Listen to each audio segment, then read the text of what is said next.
प्रधानमंत्री नरेंद्र मोदी के दूत डॉक्टर एस जयशंकर का नया कदम। जिस फ्रांस से भारत ने राफेल खरीदा, आज उसी फ्रांस में भारत के विदेश मंत्री खड़े हैं। और इस बार बात सिर्फ दोस्ती की नहीं, बात उस टेक्नोलॉजी की है जिससे तय होगा कि भारत जेट उड़ाएगा या जेट बनाने वालों की लिस्ट में जाएगा। और इस पूरी डील के केंद्र में एक ही नाम है और वो है डॉक्टर एस जयशंकर। जी हां, पहले आप ये समझिए कि किसी भी देश के लिए उसकी टेक्नोलॉजी का असली पावर क्या होता है। फाइटर जेट दिखने में तो प्लेन होता है, लेकिन उसकी असली ताकत उसका इंजन माना जाता है। इंजन तय करता है कि कितनी तेजी से जेट उड़ेगा, कितनी ऊंचाई पर जाएगा, कितनी देर तक लड़ सकेगा और युद्ध में जिंदा लौटेगा या नहीं। आज दुनिया में फाइटर जेट इंजन टेक्नोलॉजी सिर्फ 4-5 देशों के पास है। भारत अभी तक जेट बनाता है, लेकिन हाई एंड इंजन के लिए दूसरों पर निर्भर है। इसलिए डॉक्टर एस जयशंकर ने ठान लिया है कि भारत की किस्मत हम बदलेंगे, जिससे अब वो बदलने फ्रांस पहुंचे हैं और दुनिया सन रह गई है। आइए आपको सिलसिलेवार तौर पर बताते हैं कि डॉक्टर एस जयशंकर फ्रांस क्यों गए, इसका क्या मतलब बनता है और सिर्फ डॉक्टर एस जयशंकर को ही क्यों चुना गया। विदेश मंत्री 4 जनवरी से 10 जनवरी तक फ्रांस और लग्जमबर्ग के दौरे पर हैं। ऊपर से देखने में ये एक सामान्य डिप्लोमैटिक यात्रा लगती है, लेकिन अंदर खाने सबसे बड़ा एजेंडा छुपा है। जी हाँ, राफेल का और इंजन का।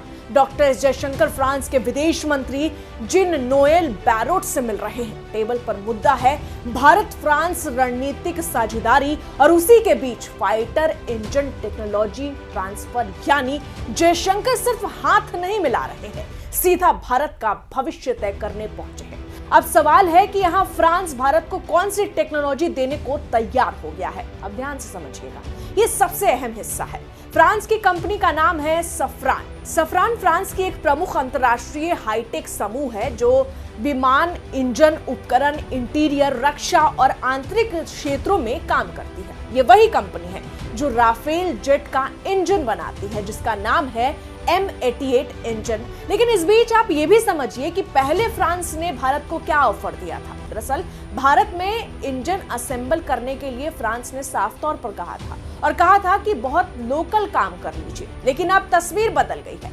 खबर है कि सफ्रान भारत को 100% टेक्नोलॉजी ट्रांसफर देने को अब तैयार है। मतलब पूरा डिजाइन, पूरा मैन्युफैक्चरिंग प्रोसेस और सबसे जरूरी इंटेलेक्चुअल प्रॉपर्टी राइट्स। यानी भारत अब सिर्फ ग्राहक नहीं रहेगा, मालिक बनेगा। और इसी डील को डॉक्टर एस जयशंकर का फ्रांस दौरा फाइनल मोड़ पर ला सकता है। अब सवाल यह भी है कि जयशंकर के फ्रांस पहुंचने से आगे क्या बदलेगा।